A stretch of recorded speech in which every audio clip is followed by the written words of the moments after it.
Colombine m'avait dit que je devais sortir mon costume et ma belle cravate de la naphtaline. J'ai bien fait de le faire, parce que je ne m'attendais pas à devoir être à la hauteur d'un tel aéropage de personnes si nombreuses, si attentives, et qui ont répondu à notre appel. Grand merci. Notre main droite est Yin, la main gauche est Yang, et une fois que je le joins, Yin attire Yang et crée l'unité, crée la synthèse dans le mental, calme, apaise. C'est l'attitude des orantes, de ceux qui prient, c'est l'attitude de ceux qui méditent, et en Orient, on a l'habitude aussi, quand on dit bonjour, de serrer les mains jointes.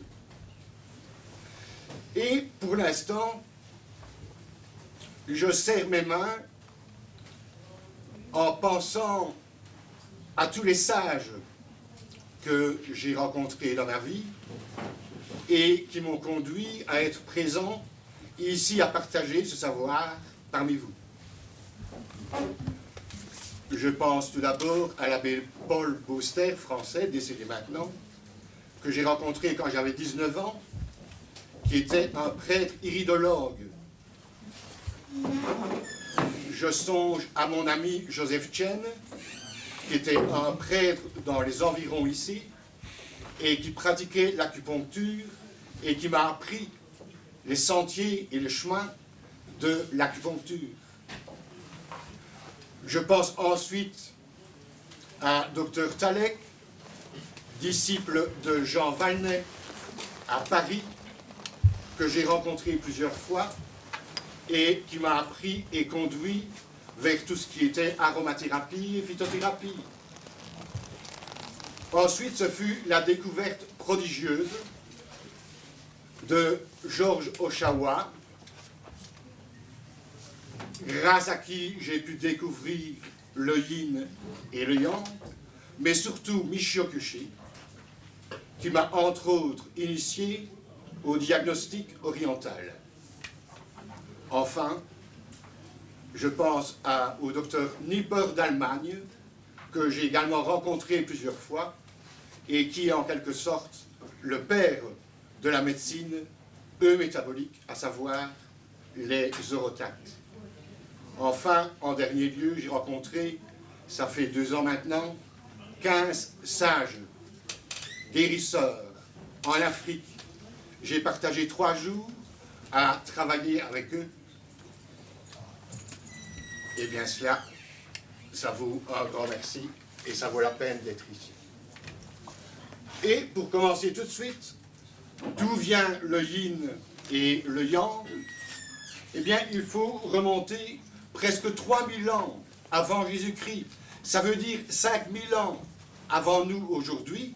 Et certains historiens disent qu'il s'agirait peut-être de 8, 9 et 10 000. Je songe à cette grande figure historique. Il s'appelle Fu Yi.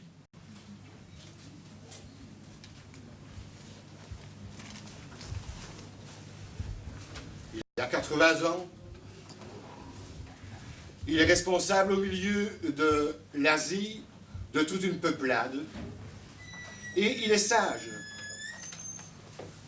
Il gouverne. Il est entouré d'astrologues. Il est entouré de médecins, de gens qui méditent. Et la façon d'organiser en quelque sorte la société autour de lui fait en sorte de réfléchir à tout. Imaginez nos politiciens qui s'arrêtent un instant et qui commencent à méditer pour savoir d'où vient-on et où va le monde. Quel changement sur 8, 9, 5000 ans. Et ce grand gaillard de 80 ans, les cheveux noirs, le pas alerte, sort le soir et il va s'approcher d'un feu. Il médite la flamme, et voyant la flamme osciller, il dit « Yin est attiré par le yang. Yin, c'est l'air qui est dans le firmament. Yang, c'est la flamme qui est en train de scintiller dans le brasero. Et il médite, et c'est ici que commence le yin et le yang. Yang attire le yin, et le yin attire le yang. Et tout ce qui existe ici dans l'univers, les plantes, les roches, les êtres humains, les animaux, tout est déterminé par une part de yin et de yang. Et dans ce premier cours, c'est ce que nous allons approcher aujourd'hui. Les forces du ciel qui proviennent de l'immensité à l'infini viennent vers nous et sont attirées en quelque sorte vers la Terre qui, en son centre, est un feu, donc est yang.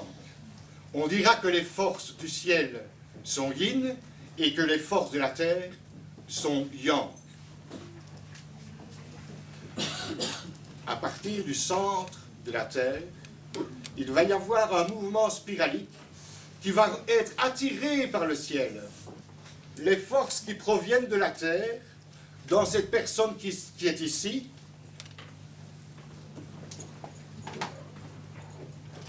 sont plus fortes que les forces du ciel. Les organes sexuels vont être internes, les cheveux vont être beaucoup plus longs. À l'adolescence, il va y avoir une poitrine, c'est la femme. Eh bien, on dira que la femme reçoit surtout ces énergies qui proviennent du centre de la Terre. La Terre étant yang, le yang produit son effet inverse, la femme sera considérée comme yin.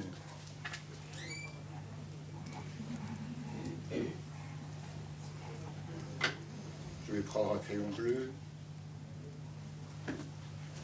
Forcément, l'autre personne sera davantage attirée par les forces qui proviennent du ciel. Elle rentre par la spirale des cheveux. Elles vont produire des êtres sexuels externes. Mais bien sûr, on n'est pas réalisé par une seule force. Donc on dira qu'il y a aussi le yin, le yang, qui provient de la terre, qui va faire en sorte de créer ce mouvement-là qui sera l'homme. Et ici aussi, il y aura les forces qui proviennent du ciel. Voilà. Et qui vont produire effectivement donc la femme. Donc j'ai dit que la terre qui est yang produit la femme qui est yin. À un moment donné, la femme va créer dans son corps des œufs. Donc à partir des ovaires, des ovules. Et l'œuf est considéré comme étant très très yang.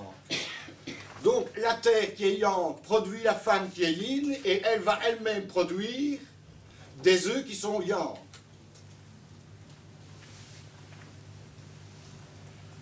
L'homme, le ciel engendre l'homme qui est yang et lui va produire des spermatozoïdes qui sont yin.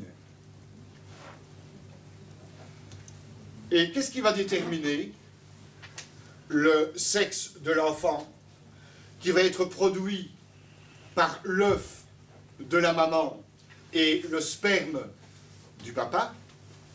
Alors ici, dans nos traditions, pour l'instant, on dit tiens, X, X, X, Y.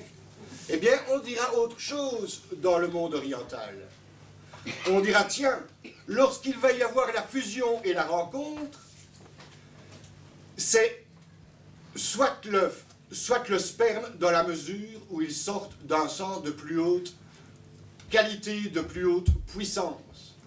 Et lorsqu'ils vont se rencontrer, pendant 4-5 jours, ils vont valser tous les deux ensemble, et c'est celui qui sera le plus vaillant qui produira le sexe de l'enfant. Et disons ceci, c'est que la maman qui a un œuf qui est yang, Si elle est plus vaillante, si elle a un sang plus vigoureux, si elle a un sang plus vibratoire et plus puissant, eh bien, elle va produire son opposé, elle va produire la fille. Et dans le cas contraire, imaginons le garçon, merci Colombe. Heureusement que quelqu'un suit là-dedans. Et dans le cas contraire, le sperme, dans la mesure où le mari a un sang plus vaillant, lorsqu'ils vont se rencontrer, le sperme étant yin, ben, c'est le papa qui va créer le garçon. La fille. La fille. Vous suivez? Maintenant, dans la mesure où dans une famille il y a 5-6 garçons, c'est qu'il y a un problème où?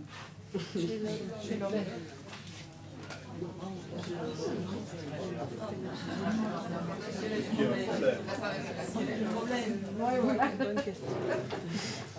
Donc il y a 5-6 garçons.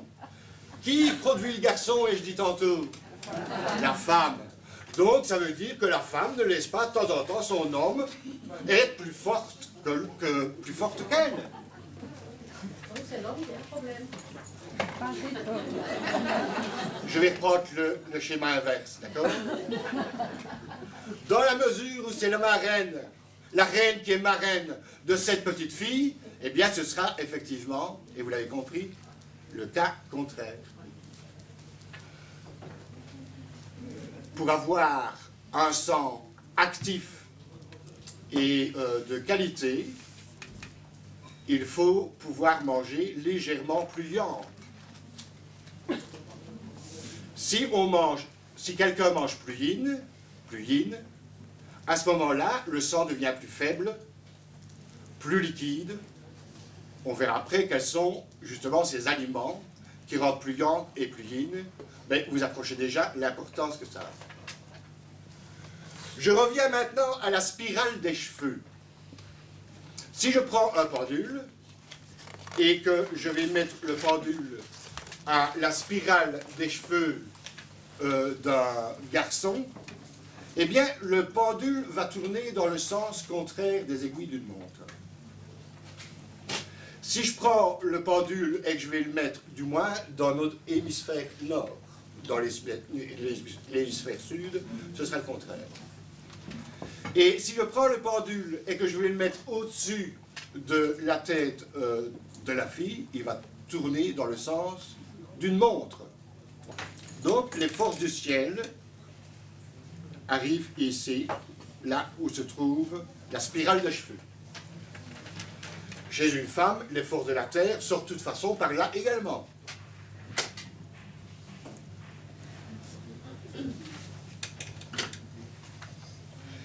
Chaque fois qu'il y a un choc de l'énergie yin et de l'énergie yang, ce choc-là crée un noyau. C'est ce qu'on appelle les chakras. Les chakras sont en quelque sorte le noyau énergétique, la rencontre énergétique des forces yin et des forces yang. Imaginez maintenant, vous avez déjà pu remarquer, vous pouvez remarquer chez vos enfants, chez ceux qui vivent autour de vous, imaginons que la spirale ne soit pas au centre, mais soit légèrement à droite ou en arrière. Pour commencer notre rencontre, j'ai dit, mon bras droit est yin. Mon bras gauche et ma main gauche sont yang. Ça s'inverse au niveau du cerveau. Donc ça veut dire que dans la mesure où un enfant va avoir la spirale des cheveux plus axée vers la droite ou plus axée vers l'arrière, l'arrière de la tête, je dessine le nez pour qu'on se comprenne bien, d'accord? Eh bien, plus il aura tendance dans la vie à développer des activités et un mental plus yang, plus masculin. Donc, même si c'est une fille, le fait de porter une spirale, soit vers la droite, soit vers l'arrière de la tête, va manifester un caractère plus yang, plus masculin.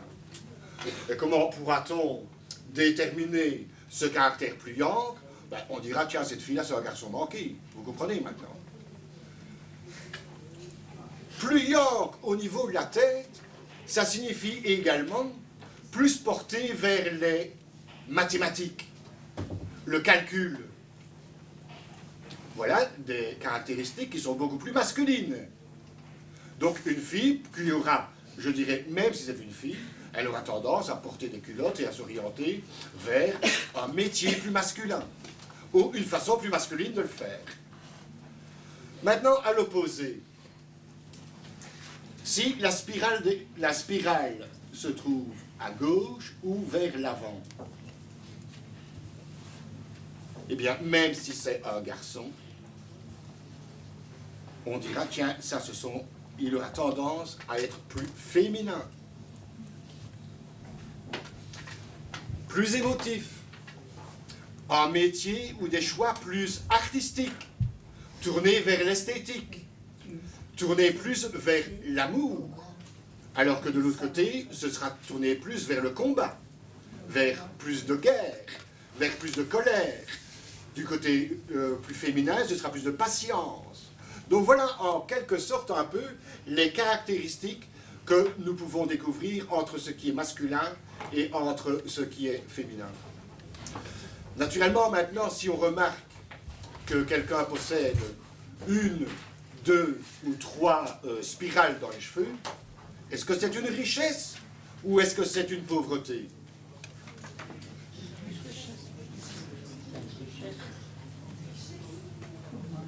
La richesse, c'est d'avoir une seule spirale et bien centrée au milieu.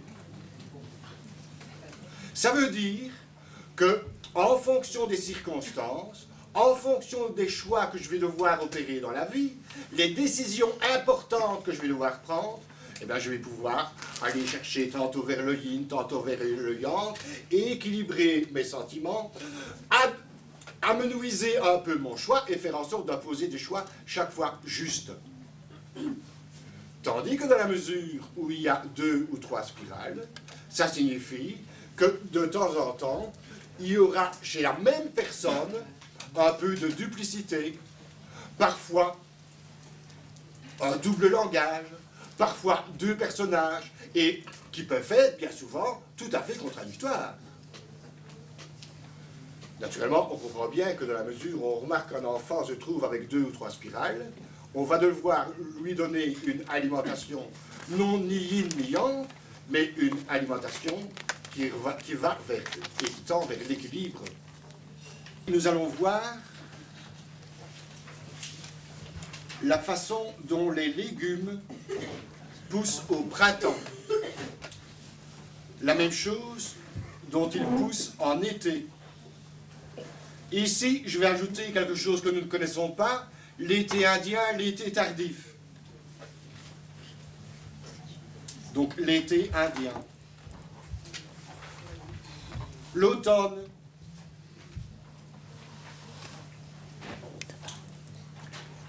L'hiver.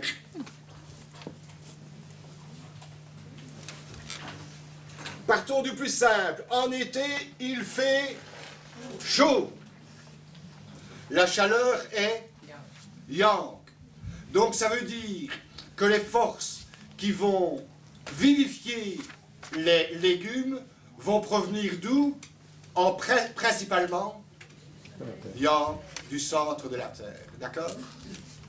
Donc en été, on dira les forces qui proviennent du centre de la Terre sont fort importantes. Donc, elles proviennent de la Terre, ici le centre, d'accord, et elles montent en spirale, d'accord, et elles vont dégager, bon, ici, des énergies qui sortent de Terre. Donc, ils poussent les légumes vers le haut. Comme ce sont les forces yang, de chaleur, qui proviennent du centre de la Terre, les légumes seront le contraire. Les légumes de l'été seront yin. Qu'est-ce qu'on a comme légumes qui soient typiques de l'été? Oui, les grandes feuilles. Les grandes feuilles. Donc les salades. Toutes les salades amères de l'été, ça c'est vraiment le yin par excellence de l'été. Mais il y a aussi, donc on dira les grandes feuilles. Mais on dira aussi, il y a des tiges qui reçoivent tellement d'énergie qu'elles éclatent. Imaginez le cerfeuil qui éclate. Le persil plat, vous voyez, qui éclate également.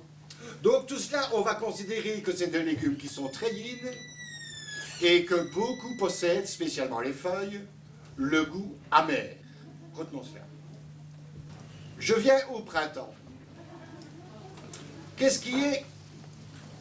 est la végétation, dis-je, qui est la plus importante au printemps? Non, non, non, je vais partir d'une fleur qui perce la neige, la perce-neige.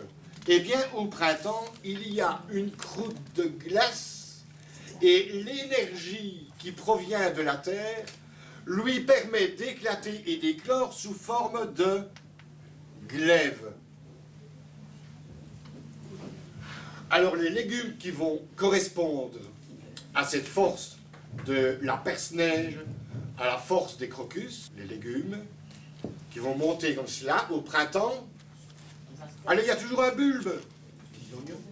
Mais les oignons, les échalotes, d'accord, l'ail, tout ça va monter progressivement. On pourrait qualifier ces légumes-là de piquants. Et alors, bien sûr, on aura aussi qui poussent très rapidement les radis, et les radis sont piquants, et ils poussent très rapidement, d'accord? Mais pas dans la neige, après, d'accord? Maintenant, revenons à l'automne. L'automne, allez, regardez un arbre maintenant, hein, c'est l'automne, c'est clair, les feuilles tombent. Donc, ça veut dire que l'énergie descend dans la racine, d'accord? Donc, l'énergie descend dans la racine en automne. Vous avez les carottes, vous avez le poireau, les panais.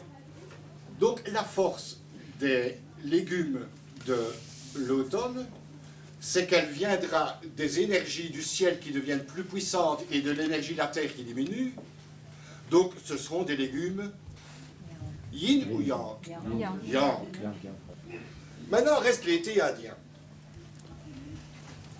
L'été indien correspond ici chez nous, dans notre latitude, dirais-je, plus ou moins vers le 10-15 août jusqu'à la mi-septembre.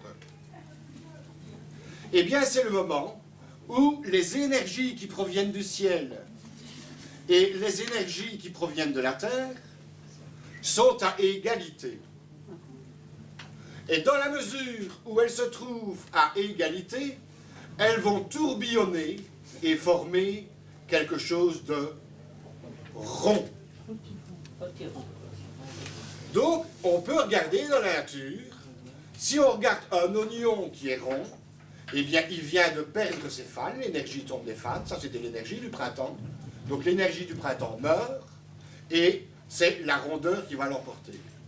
Si on regarde le potimarron et les potirons, il y a d'immenses feuilles qui ont poussé en plein été, elles avaient toute l'énergie, elles captaient le soleil pour donner au potiron qui n'a pas encore grossi, et puis arrive l'été indien, et le potiron va commencer à grossir, et les feuilles vont commencer à se flétrir. Tous les légumes qui sont couchés sur le sol, l'aubergine, le concombre, la courgette, tout cela font partie, tous ces légumes font également partie, donc des légumes à énergie ronde. Tous les champignons sont ronds.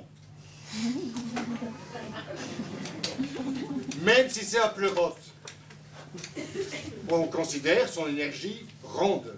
Les feuilles de chou en plein été, elles sont grandes ouvertes, puisque j'ai dit c'est la période des grandes feuilles. Eh bien, une fois qu'on va arriver à l'énergie de l'été indien, elles vont se resserrer l'une contre l'autre et former une boule. Les choux, choux verts, choux blancs, mais même le chou brocoli, je considère comme étant une énergie ronde. Et l'hiver là-dedans. il n'y a pratiquement plus de végétation sur la Terre. La neige est arrivée. Pourtant, il y a des tout petits légumes qui persistent même en hiver, mais tout petits, tout petits, tout petits. Le cresson de fontaine, la cressonnette, et un légume qui est très doux, qu'on mange surtout en hiver. La mâche, la salade de blé. Donc voilà les vitamines qu'on va aller chercher pour l'hiver. Elles se trouvent là. Et je vous jure, il n'en faut pas beaucoup pour voir son plein. Et alors, puisque ici, on pourrait décrire l'énergie de l'hiver comme étant l'énergie du sommeil, la Terre est en train de dormir, c'est la somnolence dans la nature, eh bien, il faut avoir fait ces provisions. Et à ce moment-là, on dira, tiens, ce sont les légumes séchés qui vont être les légumes les plus importants de l'hiver. Dans les légumes séchés, qu'est-ce qu'on aura surtout? Les lentilles, les pois chiches, les gros haricots bruns, l'haricot azuki, etc. Donc voilà en quelque sorte l'énergie qu'on va devoir, dans laquelle on va devoir aller puiser nos forces en hiver. Avançons encore un peu avec ce même schéma. Le printemps en Orient est associé au foie et à son entraille. L'entraille du foie, c'est la vésicule biliaire. Donc ça veut dire que les légumes qu'on va manger au printemps sont là pour ragaillardir la fonction du foie et de la vésicule biliaire, et il ne faut pas les louper. Après, c'est trop tard, l'énergie ne sera plus là. Donc, grosso modo, on pourra dire qu'au printemps, chez tout le monde, on ravitaille son foie et sa vésicule biliaire au moins pour un an. Il y a quelque chose qu'on a oublié tantôt dans l'énergie du printemps et qui est quand même spécifique pour le foie et pour la vésicule biliaire et qui est quand même spécifique du printemps. Au printemps, les graines sont en train de germer. Toutes les graines germées sont à prendre au printemps. Vous avez aussi sur les arbres, au printemps, avant que les feuilles et que les fruits n'arrivent, il y a les bourgeons. Donc les bourgeons, ce sont des semences, ce sont des éléments du printemps. On ne prend pas des bourgeons en automne et en hiver. On doit réserver au printemps l'énergie du printemps. Et c'est ainsi qu'on va pouvoir respecter le foie et la vésicule biliaire. Mais voyez-vous, c'est encore bien plus complexe que cela. Parce que le foie et la vésicule biliaire sont responsables d'un tas de domaines dans notre corps. Alors, quels sont les domaines du foie et de la vésicule biliaire? Tout ce qui est nerf est responsable du foie. Donc, le foie est responsable dans notre corps de tout ce qui est nerf, de tout ce qui est ligament, de tout ce qui est tendon, de tout ce qui est muscle. Donc, quand on souffre de tendinite, qu'est-ce qui est responsable? C'est notre foie et notre vésicule biliaire qui ont fait défaut. Donc, il va falloir trouver les plantes et les légumes de foie vésicule pour pouvoir les renourrir et les soigner. Et c'est vrai, chaque saison va avoir sa vitamine. Alors, quelle sera la vitamine principale du printemps? La vitamine principale de foie et de vésicule biliaire, la vitamine de tout ce qui est déséquilibre nerveux. Bien sûr, toutes les vitamines B sont là. Donc, ces vitamines B, on va les retrouver dans les légumes tiges du printemps. On va les retrouver dans les bourgeons. On va les retrouver dans tout ce qui est graines germées, tous les germes. Mais il y a aussi un élément du printemps qu'on oublie, qui est plus minuscule, qui engendre la formation de petites bactéries je songe ici pour vous mettre sur la voie au shoyu, au tamari, au miso. Allez, ça se rapproche fort de ce que je viens de dire dans la germination. Fermentation. Exactement. Donc la fermentation, les levures. D'accord? Donc je dirais tout ce qui est fermenté, tout ce qui est levure, effectivement, est spécifique du printemps. Et va aider à nous remuscler nos nerfs, à remuscler nos tendons, notre système nerveux défaillant. Combien est-ce qu'il y a de maladies à la sortie de l'hiver en disant « Oh, je suis épuisé nerveusement tellement l'hiver a été long ».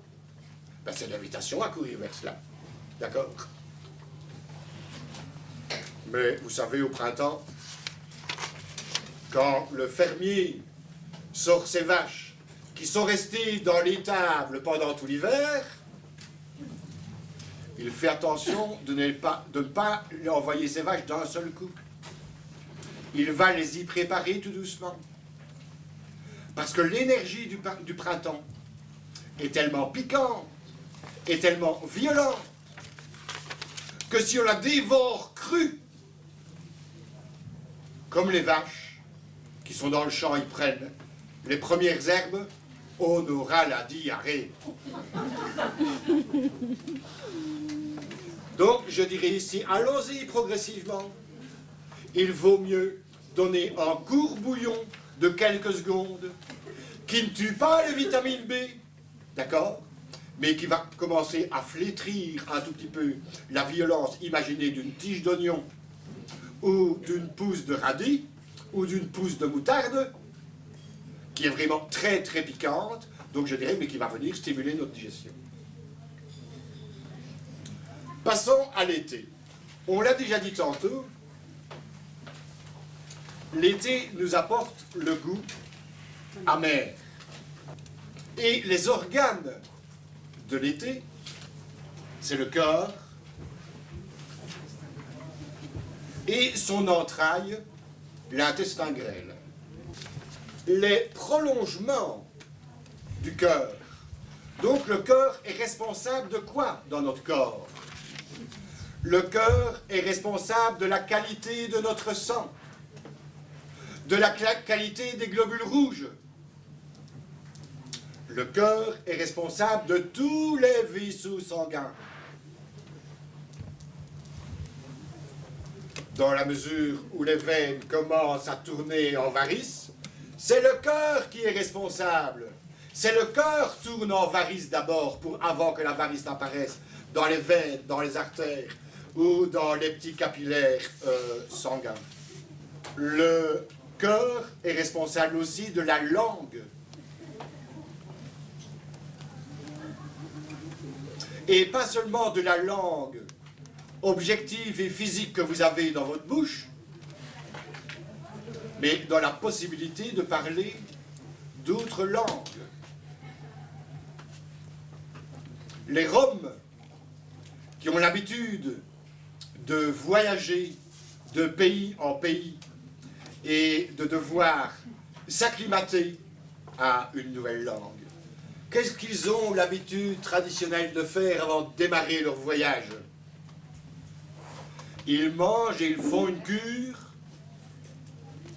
d'une plante amère, le pissenlit. Donc, si vous avez des enfants qui doivent étudier l'anglais et le flamand, et qui n'aiment vraiment pas le flamand, donnez-lui du pissenlit. Je ne dis pas qu'il parle couramment, mais il aura l'aptitude à le faire. D'accord? Le flamand n'est pas au bout du pissenlit.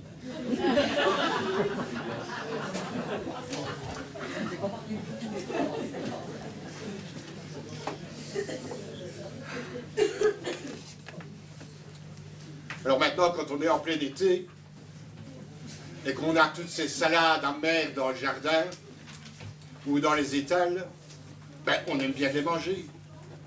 Et on aime bien de les manger en crudité. Toute l'astuce ici, justement, c'est que ces grandes feuilles de l'été, dans la mesure où on va les prendre en crudité, elles vont apporter la belle vitamine C dont tout le monde a besoin, qui est la vitamine de l'été, mais elle n'apportera pas suffisamment le goût amer dont on a besoin. Donc ici, il faut s'imaginer cuire des feuilles amères de l'été, cuire les feuilles, comme on cuit par exemple les épinards, mais l'épinard n'est pas une feuille de l'été puisqu'il est acide, lui. Il n'est pas amer, donc il est dangereux par rapport à cela. Cuire les feuilles de l'été, c'est renforcer son cœur. L'entraille correspondante à l'organe cœur, on a dit tantôt que c'était l'intestin grêle. Eh bien, l'intestin grêle, c'est l'endroit où s'auto-fabriquent les éléments déterminants du cœur, le magnésium et le fer. Donc, dans la mesure où on souffre d'une déficience de cœur, il y a toujours une déficience de magnésium et de fer.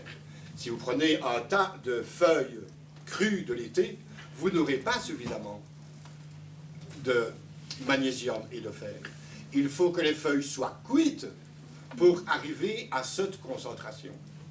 Imaginez que je prenne dans mes mains une poignée de feuilles de salade de l'été, je les lave à grande eau et je vais les mettre dans ma casserole, couvercle fermé, feu doux. Les feuilles vont commencer à juter leur propre jus. Donc je ne mets pas d'eau, je ne mets pas de graisse. Et une fois que les feuilles auront juté leur propre jus, à ce moment-là, je vais retirer le couvercle et je vais, comme il se doit, concentrer ma cuisson en laissant s'évaporer l'eau. De ma poignée de grandes feuilles, j'en aurai une cuillère à soupe. C'est cette cuillère à soupe-là qui va vous soigner. C'est cette cuillère à soupe-là. N'empêche que fin de repas, vous pouvez manger les feuilles crues, hein, d'accord? Mais je dis, pour soigner cette fonction et renforcer un cœur doit être ferme, d'accord? Pour renforcer un cœur, il faut absolument passer par ces feuilles de l'été en cuisson concentrée.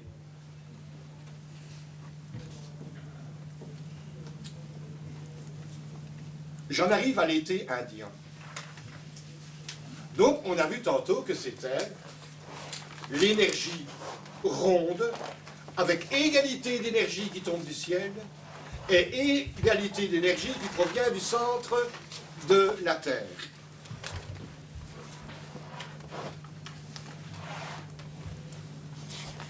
Les organes de l'été indien,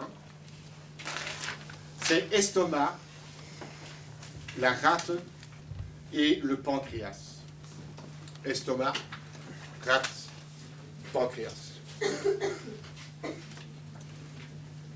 Prenons l'oignon. Jean Valnet explique que l'oignon, une fois qu'il est étuvé, feu doux, pendant 35-40 minutes, est plus riche que l'insuline. Donc l'oignon, devenu sucre lent, refait le pancréas et va rehausser les défenses immunitaires puisqu'il va rehausser la rate. Et la rate, c'est le cœur de tout le système lymphatique, de toute la lymphe dans le corps. C'est ça les défenses immunitaires. D'accord? Donc vous imaginez la puissance de cet oignon-là. Ça n'empêche que vous puissiez manger un peu d'oignon cru fin de repas pour pouvoir digérer, puisqu'il a le goût piquant. D'accord? Mais je dirais, la force de l'oignon, c'est de devenir un sucre lent. Et finalement, vous imaginez un oignon, on est en plein été encore, à ce moment-là, on fait le barbecue, eh bien, on va mettre l'oignon sur le barbecue et on va le laisser cuire lentement, doucement, longtemps, pour qu'il devienne tout à fait fondant. Allez prendre l'intérieur de cet oignon-là. Les sucres qui sont dedans, ce sont des sucres hautement digestes, qui calment l'estomac et viennent, à la limite, je dirais, soigner le diabète, soigner toute la maladie de ceux qui sont attirés vers les sucres rapides sans arrêt, parce qu'ils ne savent plus, je dirais, stocker leur énergie. Donc, au fond, une fois qu'on se trouve, je dirais, dans l'été indien, c'est le moment de stocker l'énergie des sucres lents. Imaginez la carotte, qui est aussi un sucre lent. Imaginez le potimarron. Exceptionnel. Je dirais quand même, il est 10 à 15 fois supérieur à la carotte en sucre lent. Mais pour autant qu'il y ait toujours ce phénomène de douceur, ce phénomène de cuisson dont j'ai parlé tantôt, qui fait en sorte qu'avec une cuisson feu doux de 30, 35, 40 minutes, donc je vais transformer les amidons en sucre lent. Prenez une ou deux soupes de potiron pendant tout l'été, et bien, spécialement dans ce moment de l'été indien, et bien à ce moment-là, vous vous refaites un capital de santé qui fait en sorte que vous serez de moins en moins attiré par les sucres rapides, attiré par le chocolat, d'accord, attiré par les pâtisseries. Donc vous aurez votre réserve, vous n'en aurez plus besoin. Et comme je considère les problèmes d'alcoolisme, donc de ceux qui sont dépendants de l'alcool, comme étant un problème, idem au manque de sucre lent, eh bien je dirais, il ne faut pas affronter l'alcoolisme en disant « Non, j'arrête, c'est une question de volonté ». Non, il faut lui offrir des sucres lents. On comprend?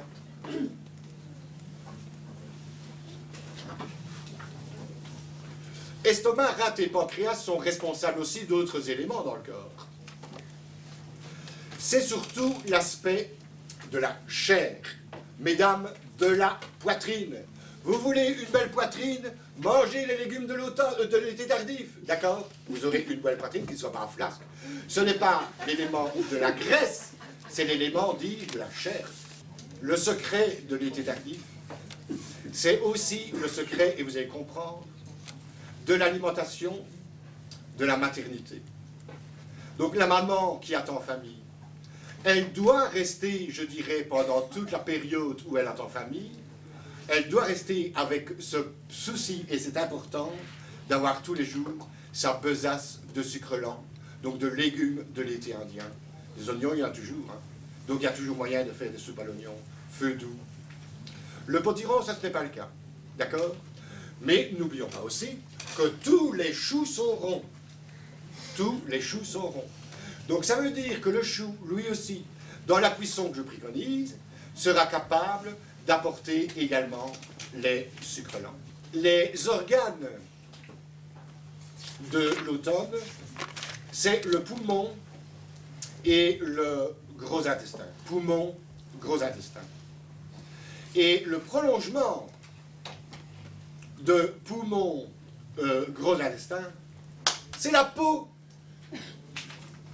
Donc toutes les maladies de la peau, que ce soit eczéma, que ce soit n'importe quoi, varicelle, etc., toutes les maladies de la peau viennent se renforcer pendant l'automne, à condition d'aller chercher l'énergie là où elle est.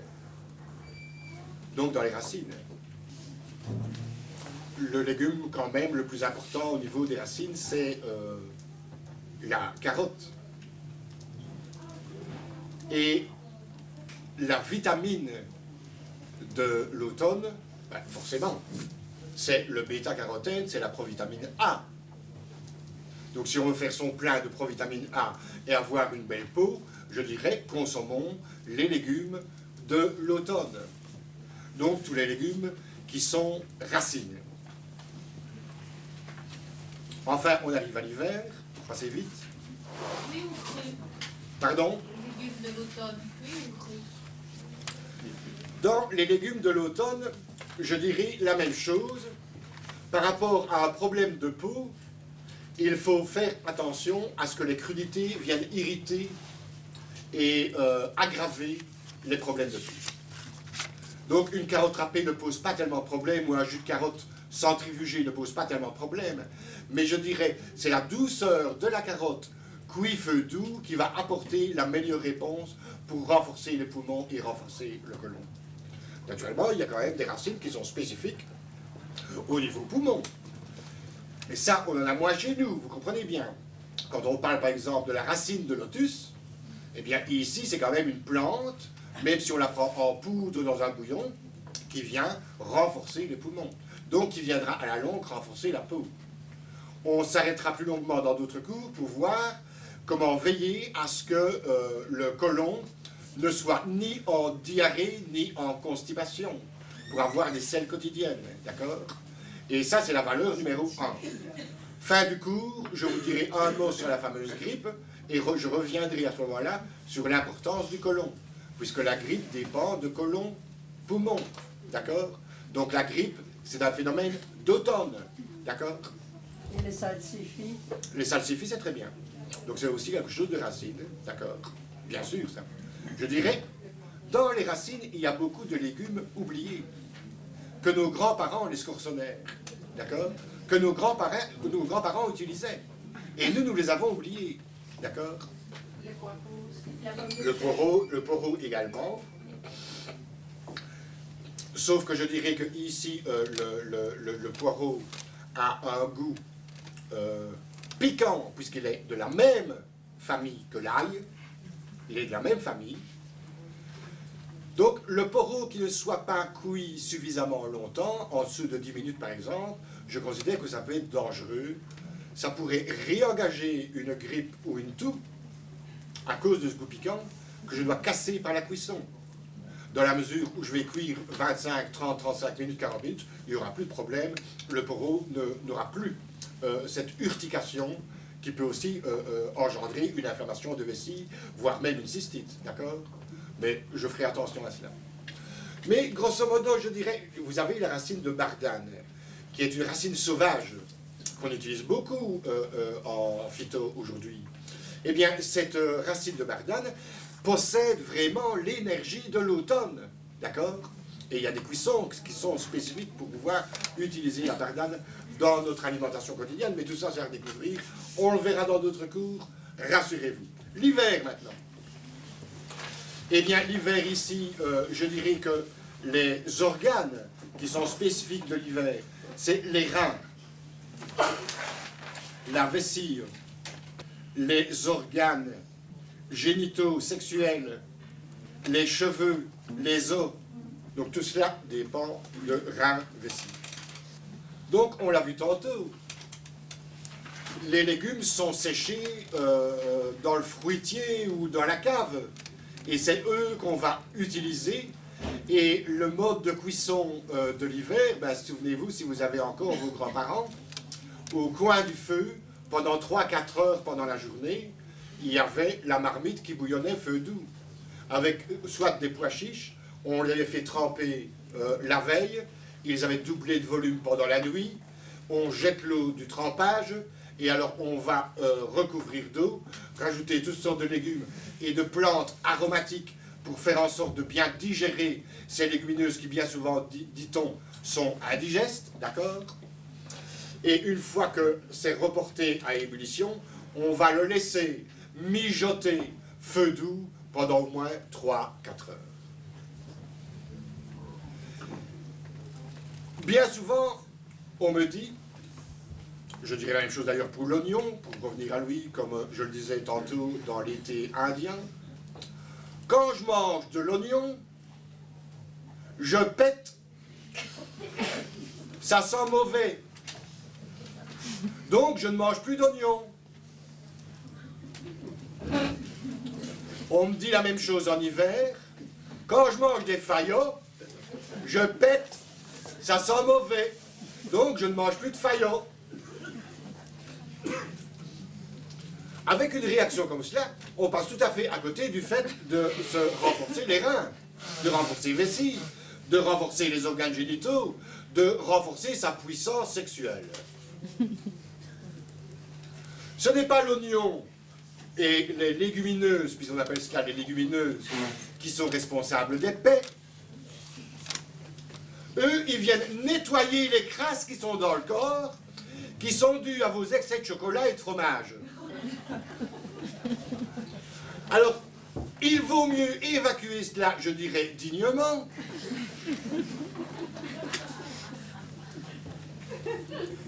plutôt que de mourir d'un cancer dû, ou d'un kyste, ou d'une tumeur due à l'agglomération, l'agglutination de ces saloperies, de ces durceurs, donc qui se trouvent à l'intérieur du corps.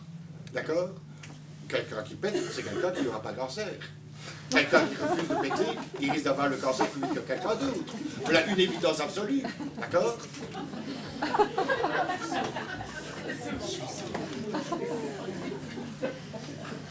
Maintenant, imaginez, pour aider au niveau de la digestibilité, donc de ces protéines végétales, puisqu'il s'agit quand même de la viande végétale, mais on a quand même un tas de plantes, quoi.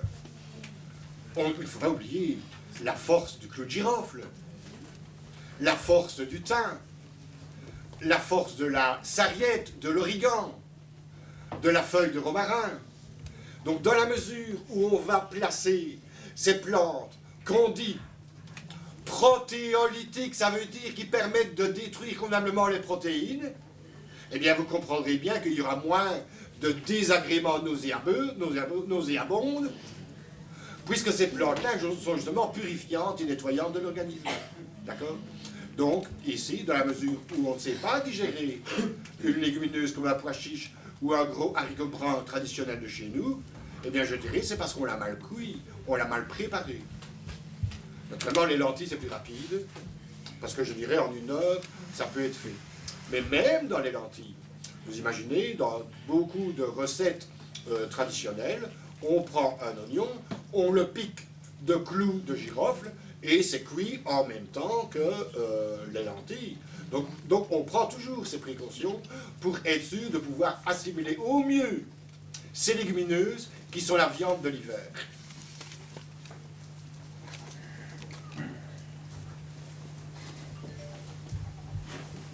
L'importance du calcium. Les reins, les cheveux, la vessie, les organes génitaux, les cheveux et les os, c'est un bon calcium qui va venir les renforcer. Alors on va dire, ben oui, on mange beaucoup de fromage. Eh bien je vous dirais, c'est un mauvais calcium parce qu'il suffit d'en prendre un peu trop pour faire en sorte de créer des mauvaises calcifications. Des durceurs, des becs de perroquet au niveau de la colonne. D'accord? Donc je dirais, où va-t-on alors trouver un bon calcium qui soit végétal? Et ici, pour ceux qui viennent chez moi, vous savez bien l'importance que j'attribue à cela. Ce sont justement les petites graines qu'on a en plein hiver encore. Les petites graines de sésame, les graines de tournesol, les graines de lin, les graines de potiron. Voilà l'exceptionnel calcium qu'on va retrouver en plein hiver. Et on va pouvoir en prendre 2-3 cuillères à soupe par jour. Voilà le vrai calcium, et voilà le calcium qui vient renforcer et donner vigueur aux reins, vigueur aux cheveux, aux ongles, aux yeux, puisque les yeux sont en grande partie dépendants des reins. Il faut bien s'imaginer que des yeux qui pleurent, ce sont des reins qui pleurent. Ça veut dire qu'il y a une violence qui a été faite par rapport aux reins. On termine pour l'instant, parce que je crois qu'on vient d'écouler la première heure. Effectivement, il est 20h34. Je vous remercie de votre attention. Vous êtes vraiment aussi les fidèles. Vous m'encouragez à continuer.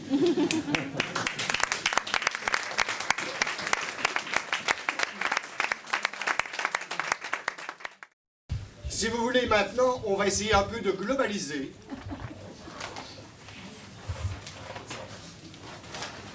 Et ici, on va voir dans le monde végétal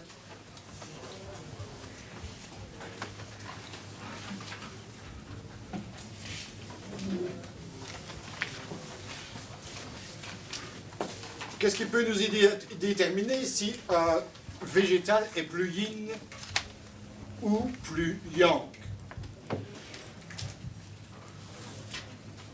Premièrement, je dirais l'environnement. Disons ici, on va dire ceux qui sont yang, plus yang, et ceux qui sont plus yin. L'environnement, ben, c'est le climat dans lequel ce végétal ou ce légume est en train de vivre, là où il pousse, je dirais, spontanément, et où il a une bonne croissance. Alors ici, un légume sera plus yang dans la mesure où l'environnement est plus chaud ou est plus froid. Froid. Ben, on sait bien que plus yin, ce sera le printemps et l'été, évidemment. Le printemps et l'été. Et la période plus froide, ce sera l'automne et l'hiver. La densité. Donc, je dirais ceci, plus un végétal est fort, dense, contracté, plus il est yang. Plus un produit est friable, cuit et se flétrit rapidement, plus il est yin. La couleur. Grosso modo, vous savez bien qu'il y a comme référence de la couleur les fractions de la lumière à travers un prisme qui nous donnent les couleurs de l'arc-en-ciel. Alors ici, rapidement, voyons un tout petit peu les couleurs de l'arc-en-ciel, d'accord?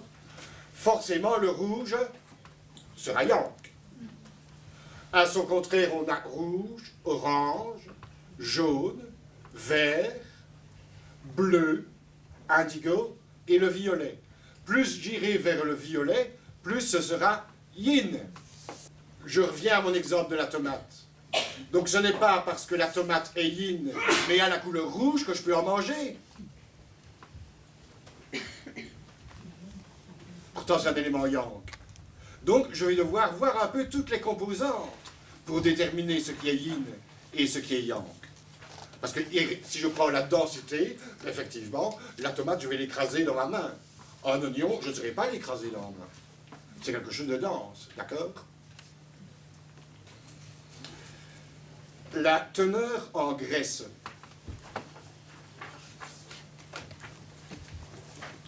Ici, ce n'est pas très bon de parler de graisse pour le monde végétal.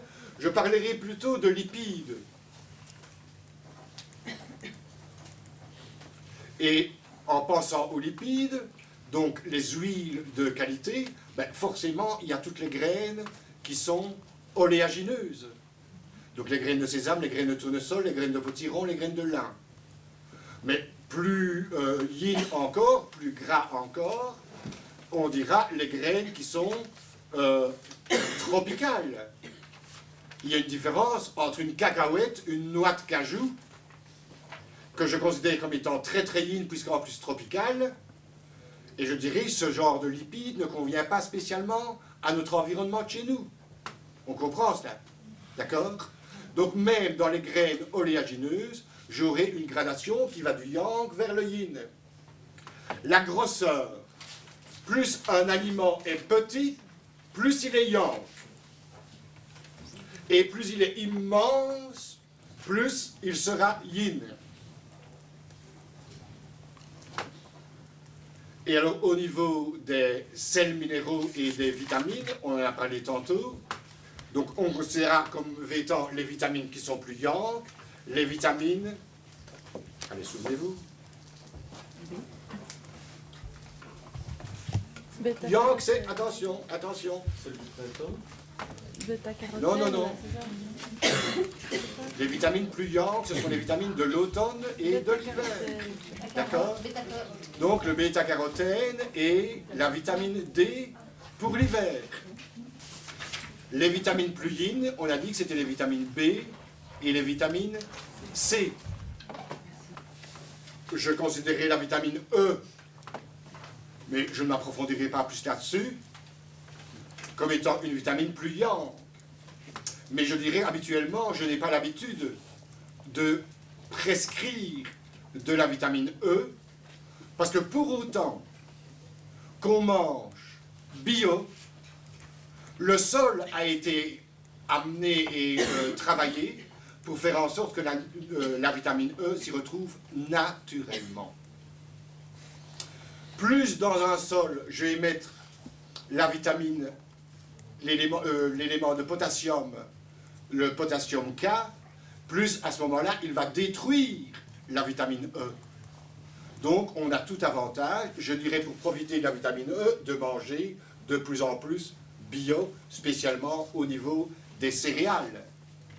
Dans le monde animal, là aussi, je dirais la même chose que tantôt, donc le lieu où l'animal va progresser, va déterminer aussi s'il est yin ou s'il est yang.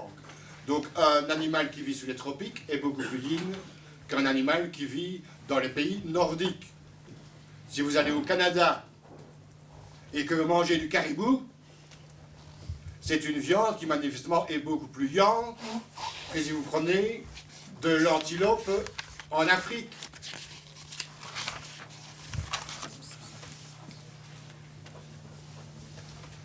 la teneur en graisse, on l'a vu tantôt, là, ça vaut spécialement pour le monde animal. Plus un animal va être gras, plus il sera yin. Par rapport à ça, je vais dire aussi tout de suite, la vitesse avec laquelle il se déplace. Imaginez une vache, elle est grasse et elle se déplace lentement. Donc elle sera très yin. Imaginez une sardine qui est dans l'eau, elle se déplace vite et elle est dans un milieu froid, d'accord? Donc elle sera plus yang. Bien que chargée aussi en graisse, mais en graisse de qualité, il y a de la sardine, d'accord? Au fond, la sardine, de tous les poissons, on pourrait dire que c'est le poisson qui contient le plus de sels minéraux. Maintenant, ici, on va dire, je vais dire, la proximité de l'homme. Plus un animal est proche de l'homme, plus il est yin. Et plus un animal est lointain de l'espèce humaine, plus il est yang. L'homme ne se mange pas lui-même. Oui. Proche ou lointain, au point de vue du contact. Non, au point de vue du développement de l'espèce humaine. Des espèces, pardon, des espèces. Donc forcément, le fait de manger du poisson est intéressant. Mais ici, Cauchy insiste aussi sur un point. Il dit, lorsqu'on choisit de manger des animaux, il vaut mieux les manger entiers. Une sardine, ça se mange aisément entier. Mais une vache, ça ne se mange pas entier. Et pourquoi dit-il cela? Parce qu'en mangeant l'animal, on ne mange pas une partie de l'animal, mais on mange aussi son système nerveux, qui se trouve dans la tête et autour des arêtes, autour de la colonne vertébrale. On mange aussi son système digestif, on mange aussi son système respiratoire, son système excréteur. Bref, on mange tous ces systèmes, d'accord?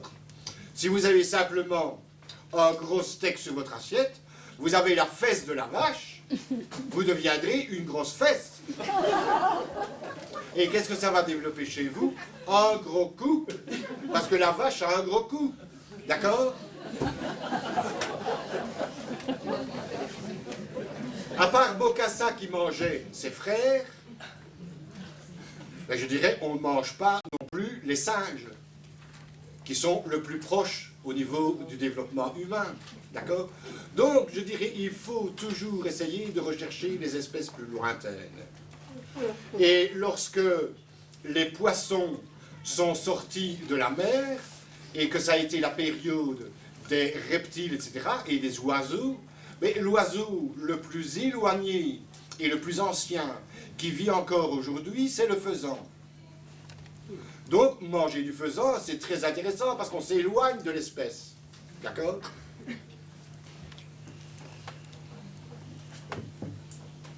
Donc, comme on est mammifère, ne pas manger des mammifères. Je ne dis pas ne pas manger des mammifères. Je suis en train d'expliquer que c'est plus yin ou que c'est plus yang et qu'il vaut mieux à choisir de prendre des animaux entiers, d'accord, que de prendre une partie d'animal.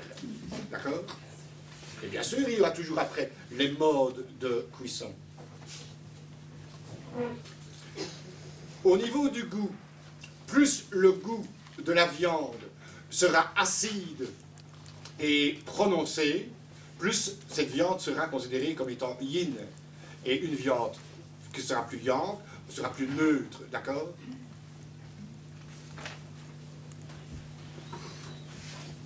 Maintenant, nous sommes à même de développer et d'essayer d'organiser en tant soit peu tout cela dans un schéma.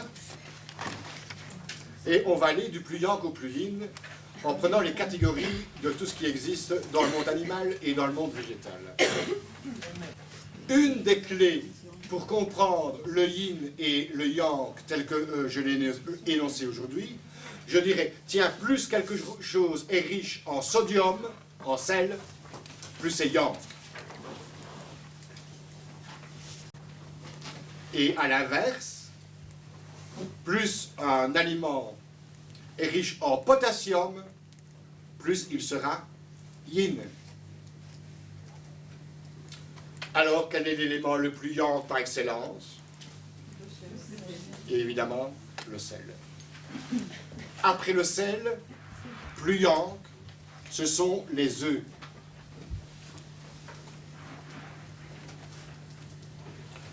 Donc, l'œuf est masculin.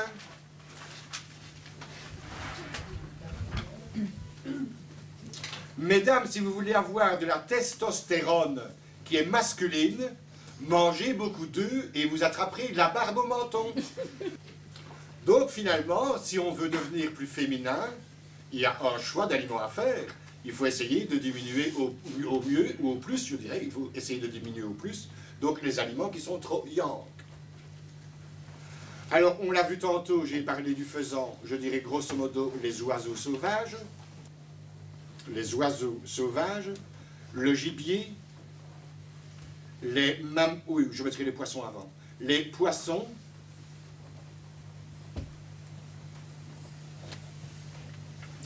alors il y a deux catégories de poissons. Il y a les poissons de mer et il y a les poissons de continent, quoi. Là, vous pouvez de vous-même dire déjà la différence. Mer, c'est plus salé, donc les poissons de mer sont plus yang, d'accord? Les produits laitiers, spécialement les produits laitiers salés, les fromages. Alors maintenant, je vais arriver dans un centre où je dirais, tiens, c'est le centre qui permet de soigner. C'est le centre normatif. On devrait avoir ça toujours à l'esprit. Si on veut se soigner, on va non pas vers ce qui est trop yin, ni ce qui est trop yang, on va vers ce qui est central. Et alors ici, on va voir aussi du yang au yin, les aliments qu'on peut considérer comme centraux. D'abord, les céréales. Ensuite, les légumes de la mer. Les algues, d'accord, les légumes de la mer, ou bien les légumes qui sont proches de la mer. On va voir ça après en détail, d'accord? Maintenant, on voit un petit peu le plan d'ensemble. Alors, les autres légumes.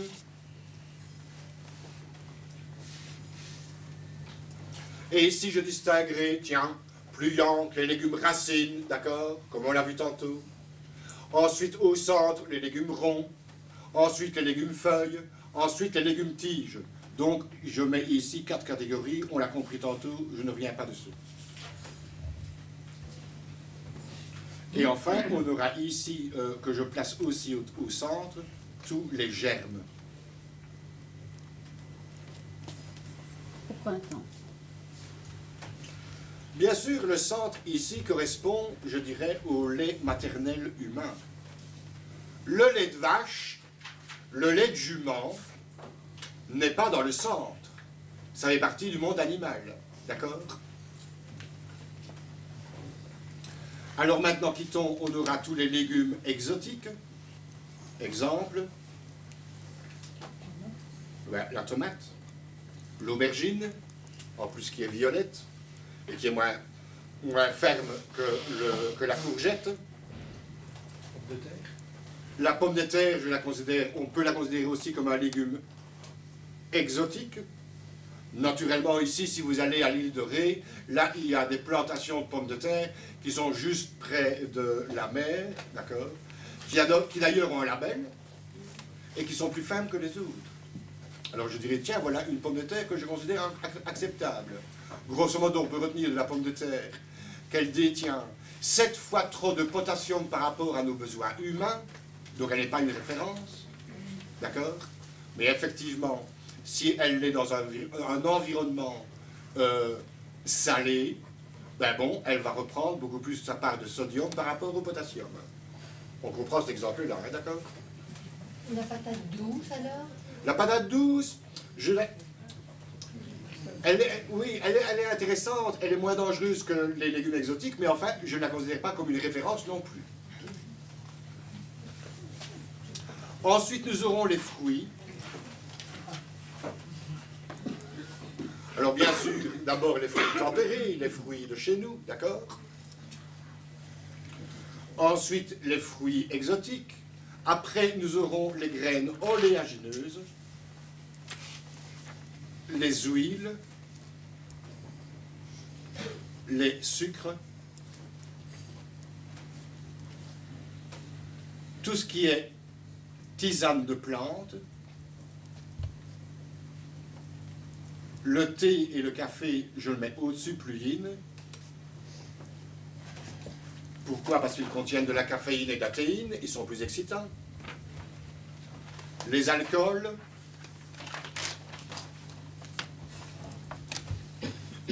les médicaments, à peu près, je dirais, 95% de ce qu'il y a dans une pharmacie est trop yin, d'accord? 95%. Donc il faut chercher pour trouver quelque chose qui soit central ou yang. Et alors toutes les drogues, hashish, LSD, etc. Le tabac n'est pas une drogue yin. Le tabac est une drogue yang. Preuve en est que la maman qui fume pendant sa portée va engendrer un bébé qui sera plus petit. D'accord? C'est pas pour ça qu'il faut fumer. Mais je dirais qu'il faut remettre les choses en place.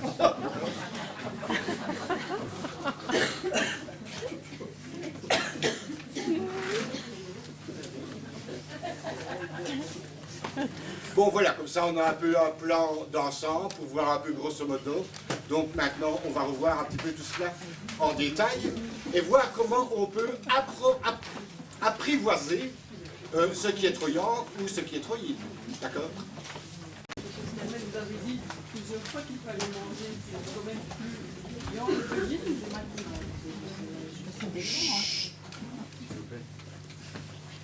Vous avez dit souvent c'est trop yin, ça veut dire que d'habitude on est déjà trop dans le yin? On est très vite dans le yin dans la société d'aujourd'hui. D'accord? Par exemple ici, je vous donne un exemple, vous allez comprendre tout de suite.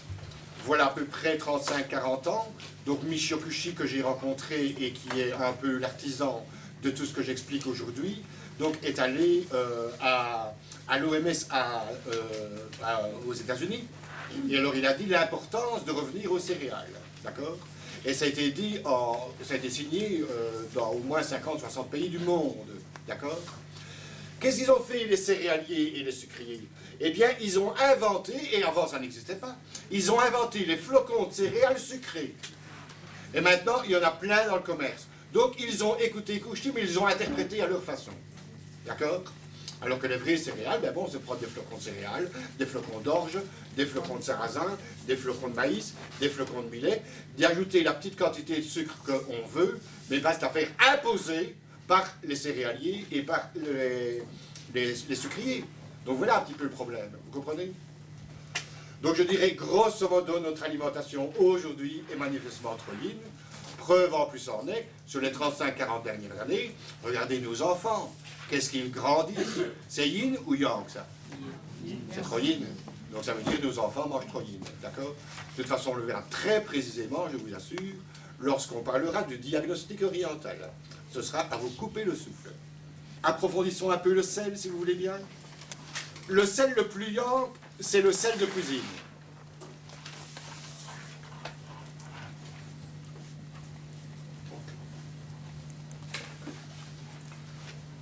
Ensuite, nous aurons le sel de mer.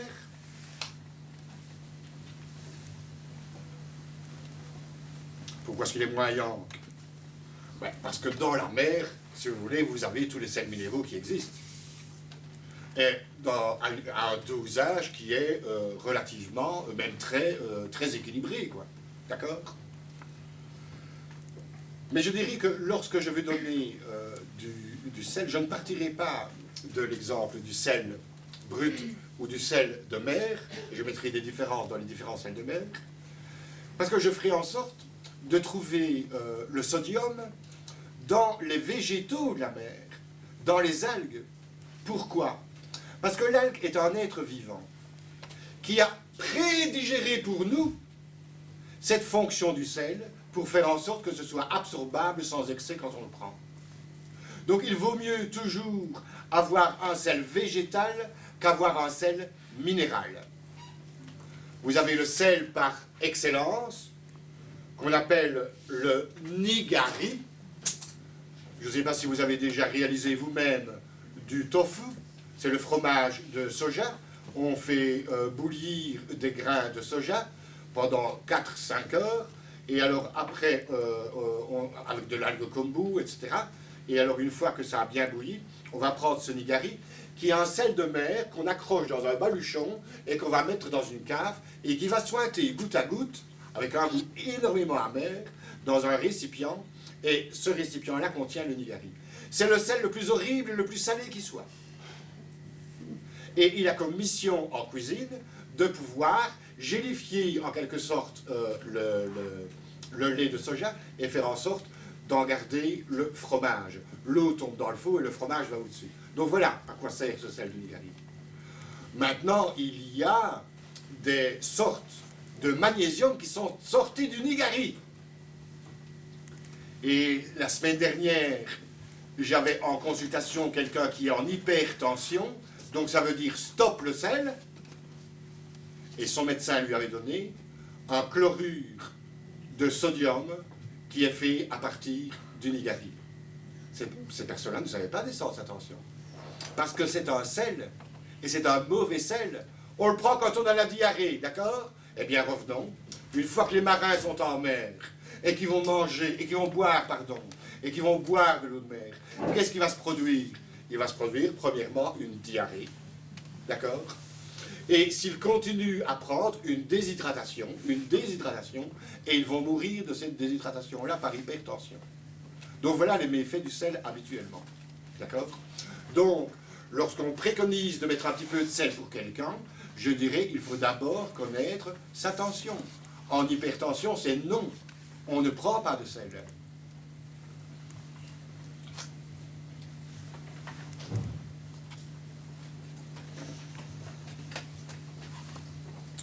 Vous avez des sels qui ont été en quelque sorte végétabilisés, le tamari et le shoyu.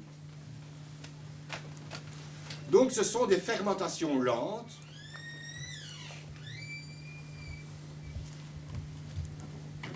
qui existent surtout au Japon.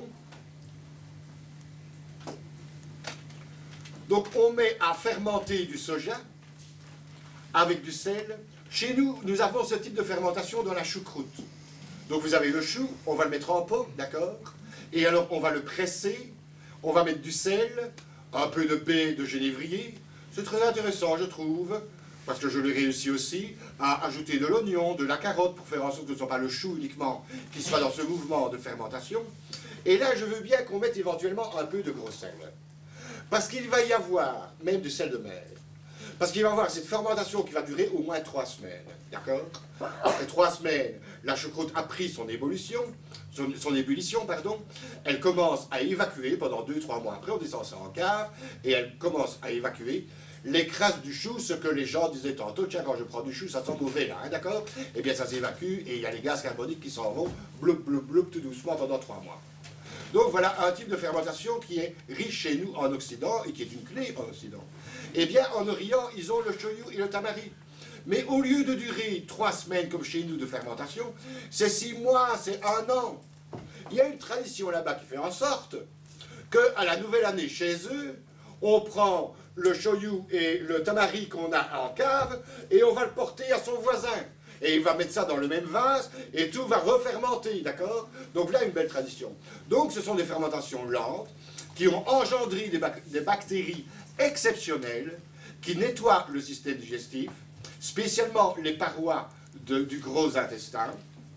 Et quand on sait que c'est dans le gros intestin que se fabrique naturellement l'acide glutamique qui est le benzine du cerveau, donc qui fait en sorte qu'on réfléchit justement, sans quoi on devient bête, sans quoi on devient ignare, sans quoi on n'a plus de mémoire, parce que l'acide glutamique n'a pas été renourri. Eh bien, shoyu et tamari seront intéressants dans ce cas-là, parce qu'ils vont apporter dans le corps ces bactéries, mais là je dirais, il faut toujours, malgré tout, prendre des précautions. Bien qu'ils soient fermentés, il est nécessaire de les diminuer en cas d'hypertension, voire de les supprimer. Il y a une différence entre le tamari et le shoyu. Dans la tradition orientale, le tamari va se donner à un ouvrier de force. Je dois bêcher mon jardin, c'est un travail de force. Mais si je dois étudier dans mon bureau, ce n'est pas un travail de force. D'accord? Donc ici, je dirais le tamari est plus masculin, plus yang.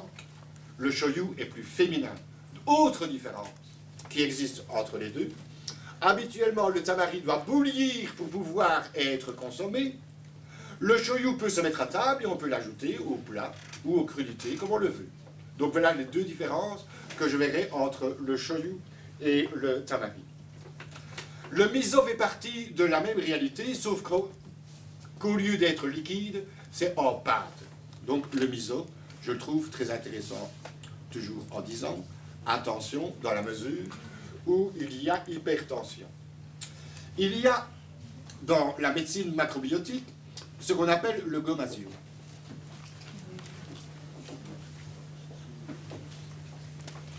Le gomasio, ce sont des graines de sésame qui ont été broyées avec, dans un suribachi avec du sel de mer dans des proportions de 1 part de sel pour 17 parts de graines. Donc c'est ça le gomasio. Donc les graines ont été torréfiées, ont été grillées préalablement. Je trouve que cette quantité de sel par rapport aux graines oléagineuses qu'est le sésame, à la graine oléagineuse qu'est le sésame, est trop fort, c'est trop violent. Et c'est pour ça que je préconise, moi personnellement depuis bien longtemps, le fait de faire son gomasio moins salé. Donc on va prendre, et vous connaissez bien pour ceux qui viennent chez moi, on va prendre les graines de sésame, les graines de tournesol, les graines de potiron et éventuellement les graines de lin, et on va les griller avec un peu de sel de mer, blanc, raffiné, je vais expliquer pourquoi après, et on va les torréfier dans une poêle feu moyen. Donc voilà, à quelle part de sel? Eh bien je dirais que je considère aujourd'hui qu'il ne faut pas dépasser 1 part pour plus ou moins 40, 50 parts de graines, d'accord? Et parfois c'est encore de trop. Il y a un intérêt à ce que le sel vienne à côté des graines oléagineuses, c'est que l'une agit pour l'autre, un peu en synthèse. On a vu que les graines oléagineuses étaient très yin, et bien voilà une première manifestation par la cuisson, avec du sel de mer, pour pouvoir le rendre plus assimilable. L'un va aider l'autre. C'est ce qui est le plus riche au monde en calcium, je l'ai déjà dit tantôt. Donc c'est ce qui est le plus riche au monde pour les reins, pour les maladies de vessie, etc. Pour avoir de beaux cheveux. Les viandes, ben, on l'a vu tantôt, hein, le plus yang, c'est le faisan, hein, d'accord? Ensuite, nous aurons le canard sauvage.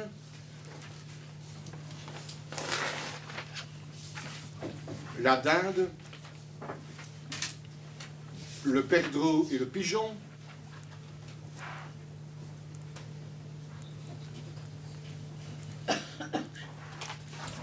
Le mouton.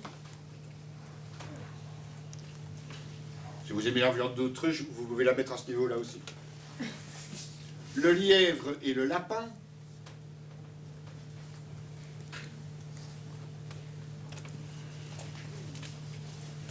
Le cheval et le bœuf.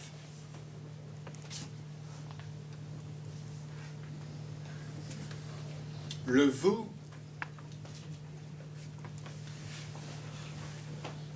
Le porc. Et beaucoup plus yin, les grenouilles. Vous n'êtes pas obligé d'en manger. Hein. Et les escargots, là aussi.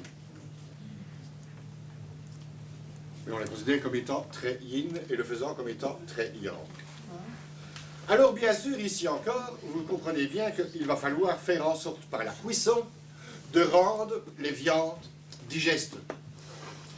Alors imaginez que ce soit n'importe quelle viande. Je vais la cuire un peu, la rissoler à la poêle, et une fois que je l'aurai rissolée à la poêle, je vais l'introduire dans un bouillon, même si dans ce bouillon-là, je mets un élément qui est très yin, par exemple du vin rouge ou du vin blanc, et ça va mijoter. Donc je vais ajouter énormément d'herbes, puisque les viandes, les produits animaux sont plus difficiles à digérer, d'accord? Et je reviendrai, comme j'expliquais tantôt, quand je parlais des légumineuses, à ces plantes et ces herbes aromatiques protéolytiques qui détruisent les protéines par la cuisson. Je songe à la feuille de laurier, le clou de girofle, le thym, la sarriette, l'origan, le romarin, la marjolaine. Voilà grosso modo des plantes qui vont aider à rendre la viande plus digeste. Donc au fond, une viande bouillie, avec éventuellement des légumes en même temps, va apporter une viande, entre guillemets, oserais-je dire, végétalisée. Les poissons,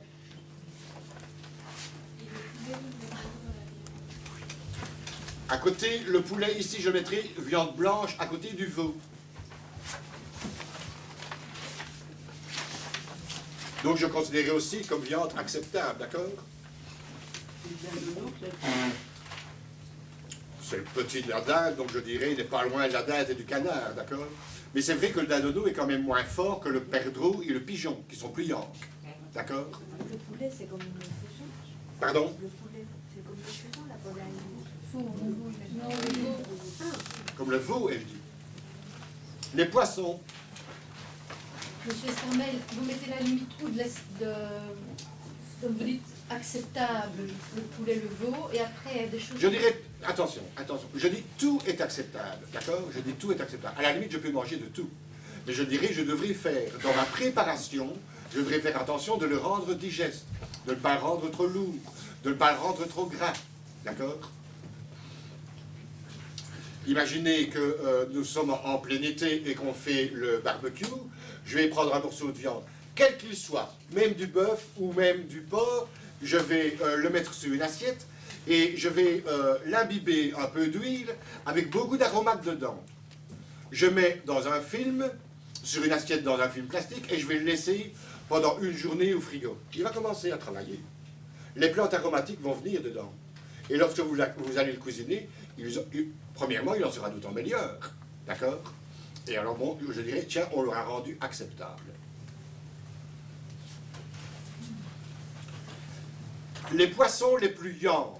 Mais quand je dis yank, c'est vraiment yank à un point tel que si je dessine, par exemple, un côlon, un intestin grêle,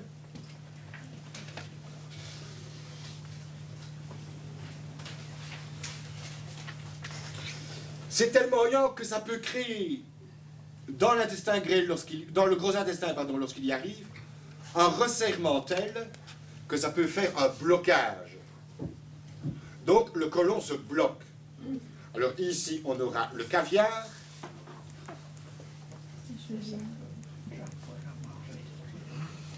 Le bonito, poisson séché japonais. Et tous les poissons qui sont fumés. Donc salés et fumés.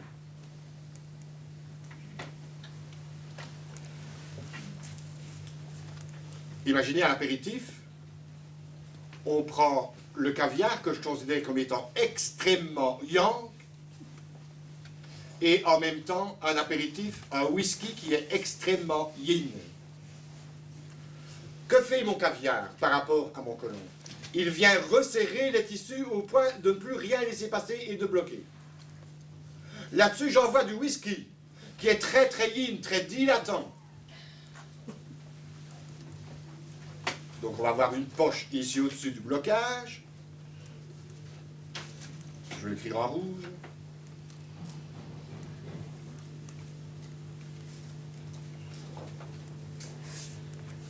Donc il y a un blocage et ici il y a une poche de dilatation. Eh bien à ce moment-là, le nœud qui s'est provoqué par le caviar va rentrer à l'intérieur et c'est un étranglement de côlon. Donc voilà d'où viennent les étranglements de côlon. D'un extra yank assimilé en même temps, pris en même temps avec un extra yin. Donc le yang resserre, le yin hyperdilate. La même chose au niveau des vaisseaux sanguins.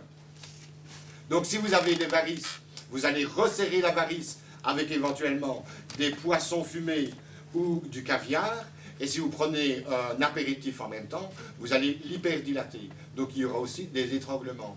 Et ça donne quoi? Un étranglement au niveau vasculaire, un blocage qui va pouvoir envoyer une thrombose. D'accord? Donc tous les types de thrombose viennent d'avoir pris en même temps des aliments qui étaient excessivement yin et excessivement yang. Le bonito, c'est le poisson séché japonais. C'est dur comme un morceau de bois. On le râpe avec un rabot de menuisier. Et on en prend quelques grains et on le mange comme cela. Eh bien ça, les chevaliers japonais du Moyen-Âge avaient à l'épée, un morceau de bonito dans leur ceinture, et quand ils devaient partir au combat, avec leur épée, ils gratouillaient un tout petit peu de ce bonito séché, ils en prenaient un peu, et après, ah! Ils poussaient le cri de la violence de l'extrêmement yang pour pouvoir aller tuer l'ennemi. Je me souviens d'un monsieur qui était doux comme un agneau. Il avait pris du bonito trop fort le matin. Il est rentré dans une colère exceptionnelle dans sa maison. Il est allé faire des kilomètres à pied avant de rentrer le soir calmé. Donc voilà, donc il faut se rendre compte que ça a de la force. On l'utilise par petite quantité dans la mesure où on est vraiment très très très faible.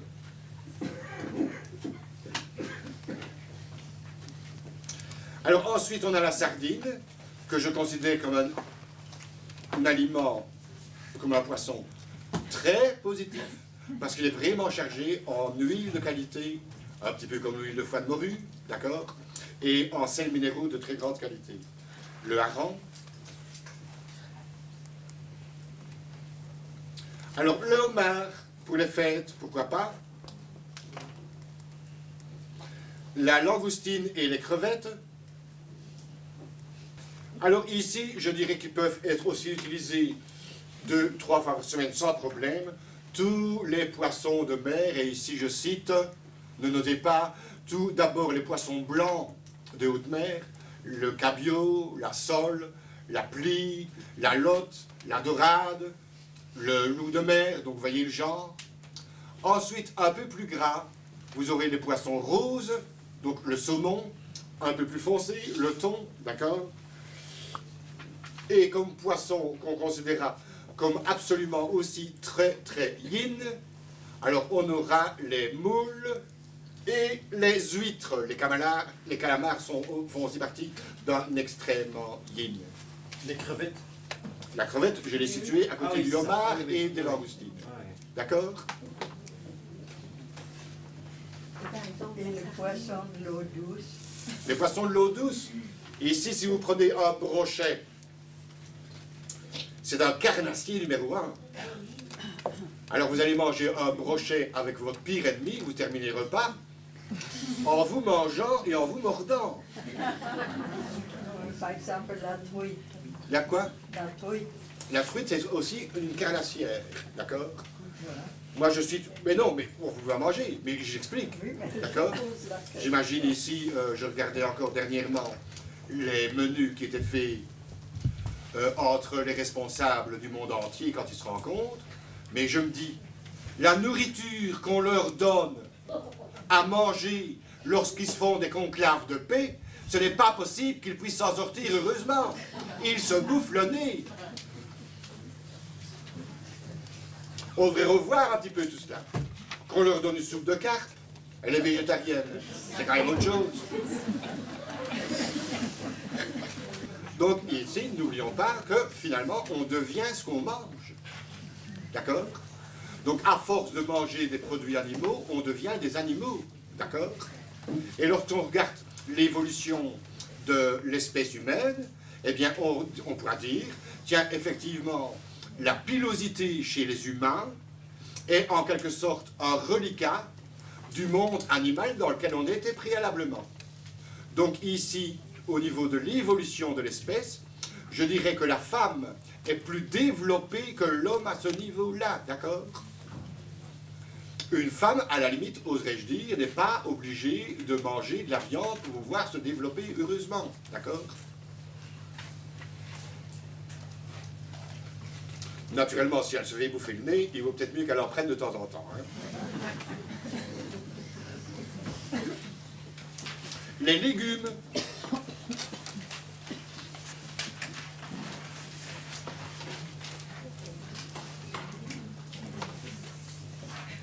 Ah oui, je reviens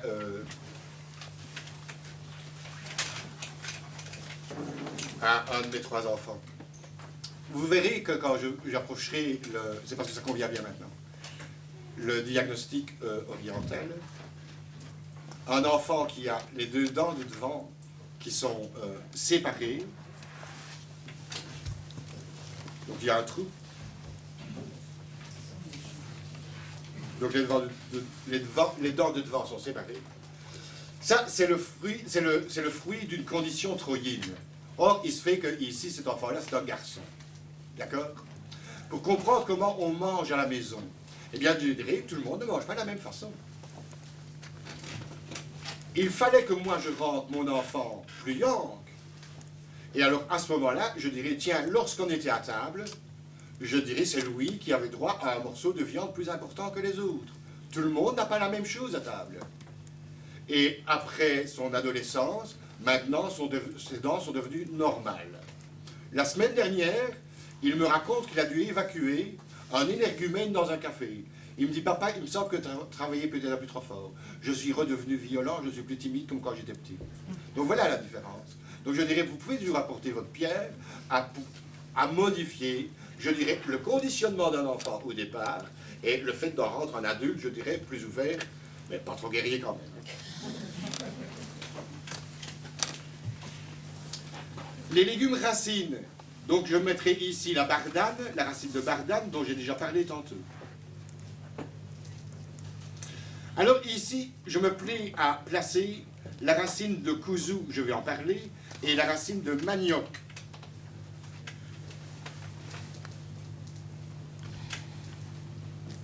La racine du lotus, et ici, je vais mettre les salicornes. Ce sont des racines yank, mais très positives.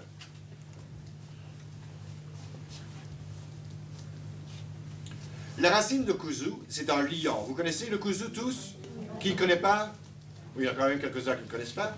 Donc, c'est la racine d'une plante orientale qui a cette puissance terrible, en se développant, de pouvoir faire exploser un rocher en deux, tellement sa force est puissante. On utilise cette racine-là en poudre pour épaissir des boissons. Donc, quelqu'un qui a un système digestif ultra fragile, ben, je vais prendre un jus de pomme, du lait de riz ou simplement un bouillon avec de l'eau, eh bien, je vais l'épaissir avec cette racine de kouzou et je vais rendre cette personne-là beaucoup plus forte, beaucoup plus puissante, d'accord? Comme j'ai expliqué tantôt, que c'était au niveau des villosités intestinales que se développait le fameux acide glutamique qui est le combustible du cerveau, d'accord?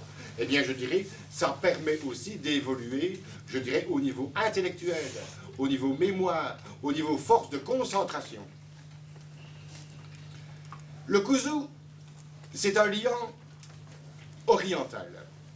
Et je vous disais en introduction, j'avais été rencontrer 15 sages au Sénégal, et quand je leur parlais de cela, eh bien pour eux c'était le tapioca, la racine du manioc, les bouillons qu'on faisait quand on était petit. Eh bien ils ont la même puissance, la même puissance. Donc je dirais, un est oriental et l'autre est africain tout simplement. Mais ils ont la même force, sauf que le tapioca doit cuire feu doux pendant 20-25 minutes, alors que kouzou, après la première ébullition, il a épaissi et puis ça est prêt. On va continuer ici avec tous les légumes racines. Je crois qu'on en a déjà suffisamment parlé. Légumes racines.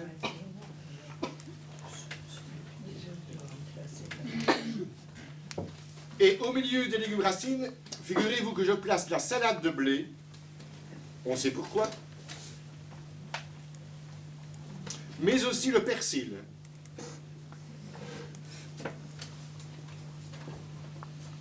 Donc je dirais, ce sont des légumes centraux avec un accent vers le yang, qui renforce.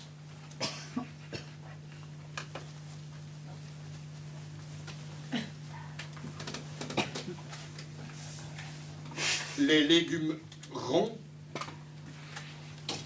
On les mange crus, la salade de blé, aussi. Bien sûr. Oui, parce que la salade de blé a le goût doux. D'accord? Elle a le goût doux. Ce serait dommage, et c'est elle l'apport de vitamines de l'hiver. Le cerfeuil, je le mets au même titre que les légumes ronds. Et alors maintenant, ici, je vais parler plus de légumes qui sont un peu à risque. Donc ça veut dire qu'il ne faut pas prendre nécessairement tous les jours. Je cite ici la betterave rouge,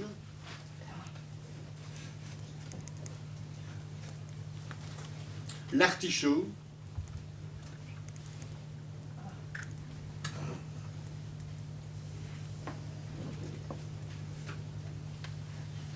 l'épinard, alors qu'il lui est familier naturellement l'oseille. Hein.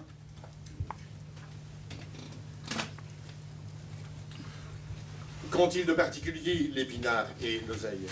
C'est le fait qu'ils possèdent le goût acide, et que c'est ce goût acide qui va créer des précipitations au niveau de la vésicule biliaire sous forme de pierre, et parfois au niveau des reins. Donc ce sont des légumes extrêmement violents. Naturellement, l'intelligence serait de dire, tiens, en même temps que je vais cuire mes épinards, ou éventuellement où j'aurai un peu d'oseille, ben, je vais mettre un légume qui vient l'adoucir. On comprend? Et les artichauts alors? L'artichaut, on le considère comme étant, bien sûr, c'est que l'artichaut peut être intéressant, mais quand on dit que l'artichaut soigne le foie, ce n'est pas le fruit de l'artichaut qui soigne le foie, c'est la plante entière. Quand je donne une teinture mère d'artichaut pour drainer le foie, ce n'est pas le fruit. D'accord? Excusez-moi, quand on a plus de vésicule, Comment? quand on a plus sa vésicule. Je dis, quand on n'a plus de vésicule, il ne faut pas oublier qu'on a toujours un méridien de vésicule. Parce qu'ici, en médecine orientale, il n'y a pas que l'organe qui compte, il y a aussi son méridien, l'énergie qu'elle donne, d'accord? Qu'est-ce que c'est l'énergie d'un foie qui est, ou d'un méridien de vésicule qui est irrité? C'est l'irritation au niveau mental. C'est des sentiments et des sursauts de colère.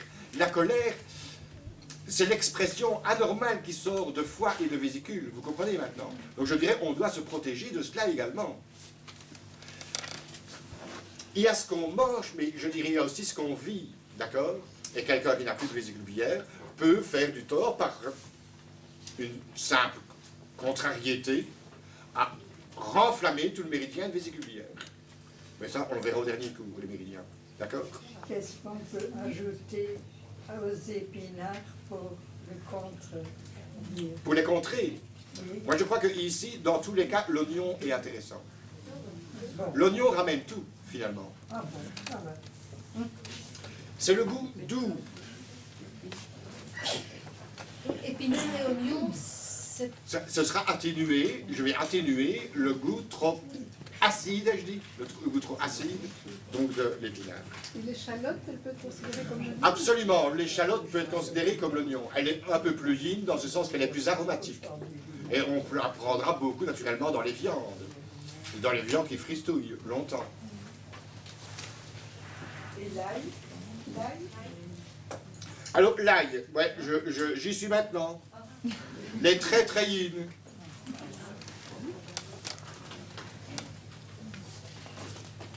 Ail, piment, pommes de terre,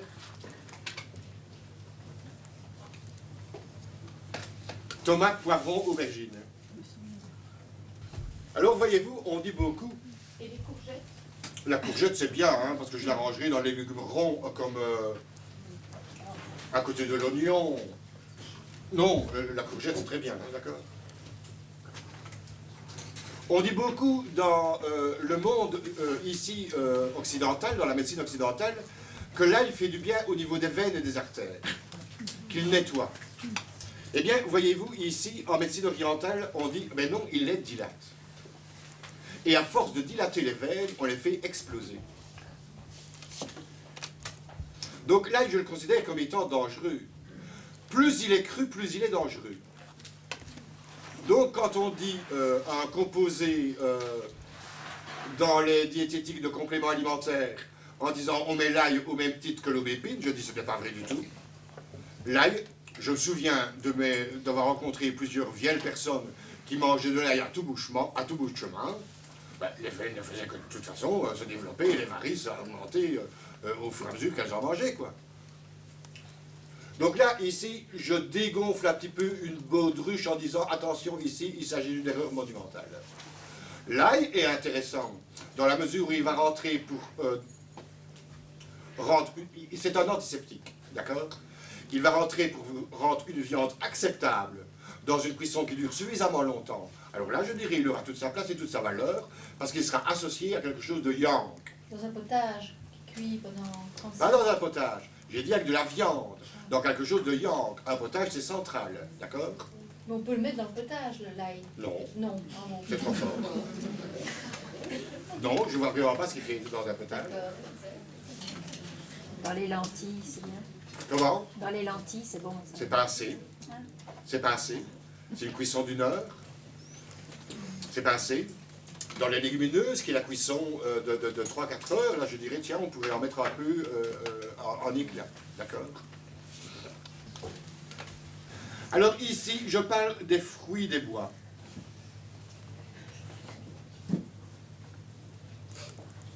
Très, très intéressant. Parce que les fruits des bois, myrtille, mûre, cassis, oserais-je dire aussi la framboise, on le verra plus tard quand on verra les énergies des plantes, ce sont les seuls fruits qui contiennent, entre guillemets, le goût salé des reins, les goûts de l'hiver. J'ajoute le cassis aussi, je oublié de dire. Donc au fond, quand on veut la vitamine C, il faudrait aller la chercher là. Donc dans ces fruits des bois. Mais c'est plus la saison. Congelé, Vous pouvez ici les prendre en marmelade à partir de plantes surgelées, d'accord? Donc le fruit surgelé est valable. Ici, je dirais que par rapport à ces fruits-là que je considère comme exceptionnels pour les reins, or tous les autres fruits, je les considère comme négatifs pour les reins, je dirais, même s'ils sont pris surgelés, ils sont très très intéressants.